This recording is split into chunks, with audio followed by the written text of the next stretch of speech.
Il avait 15 mois seulement quand il a fait ses premiers mouvements de gymnaste avec la Sottevillez.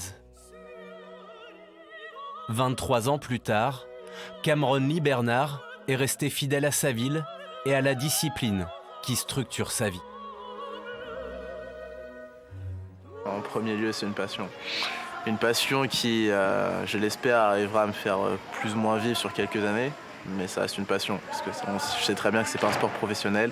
Voilà, donc ça part de là, ça a été très clair dès le début. Je sais très bien que c'est pas avec ça que je vais gagner des millions, mais c'est avec ça que je kiffe et que je fais ma vie. C'est les principes qui ont fait ma vie, qui m'ont fait évoluer, et c'est avec ce sport que j'ai envie de m'accomplir.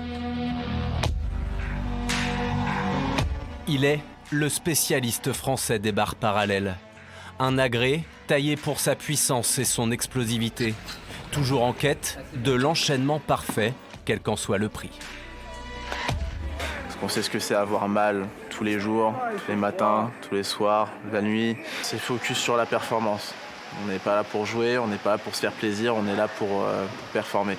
Et le plaisir viendra ou ne viendra pas en fonction de la performance, mais voilà, on est là pour ça.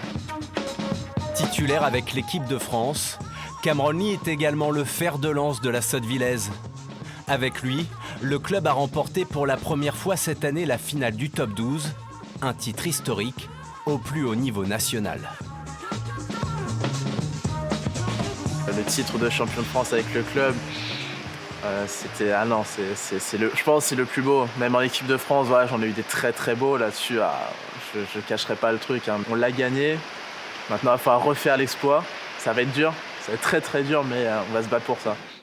Pour cela, il pourra compter sur l'aide précieuse de son entraîneur, Dani Rodriguez. Il était très bien. Pile poil à l'équipe, il fallait pas que tu te relâches un peu. Ouais, je l'ai senti, j'étais tout pile. Il est encore jeune quand même, hein, donc voilà, il est de 98, donc il n'est pas fini dans la gym. Donc les carrières de gym sont très longues. Donc il lui reste encore une bonne marge de progression, même s'il est déjà quand même au très haut niveau sur cet agrès-là. Maintenant, il nous manque encore quelques dixièmes à gagner, justement, sur la note de départ pour pouvoir aller chercher ses médailles. En dehors des gymnases, le jeune homme s'accorde quelques respirations indispensables à son équilibre. Fan de manga, il est aussi un redoutable joueur d'échecs. Tu fais un parallèle entre les échecs et la gym à haut niveau? Ouais, sur la visualisation. Si on sait qu'on n'est pas clair sur la technique, il y a de très fortes chances qu'on tombe sur l'agrès. Et c'est plus ou moins pareil, je trouve, aux échecs. C'est-à-dire que si on n'arrive pas à visualiser clairement sa stratégie, on s'y perd. Et après, on peut perdre très rapidement à cause de ça. Patiemment, le Normand construit avec stratégie ses victoires. En dépit de nombreuses blessures, le jeune homme de 24 ans conserve ses rêves intacts. Une médaille olympique, hein. Franchement, on va pas se cacher, c'est le plus beau rêve pour n'importe quel athlète de haut niveau. Hein. C'est tout ce qu'on fait pas ça pour rien, même si on sait que voilà, les chances sont minces. Participer au jeu, c'est déjà une très grande victoire. Et après, le mieux qu'on puisse me souhaiter, oui, c'est une médaille d'or parallèle un jour. Hein, voilà. Voire même une médaille d'or par équipe, je pense. Ce sera encore même plus beau, je pense, qu'une médaille individuelle. Pour briller au prochain JO à Paris, Cameron Lee et l'équipe de France devront décrocher leur qualification à Anvers en octobre prochain.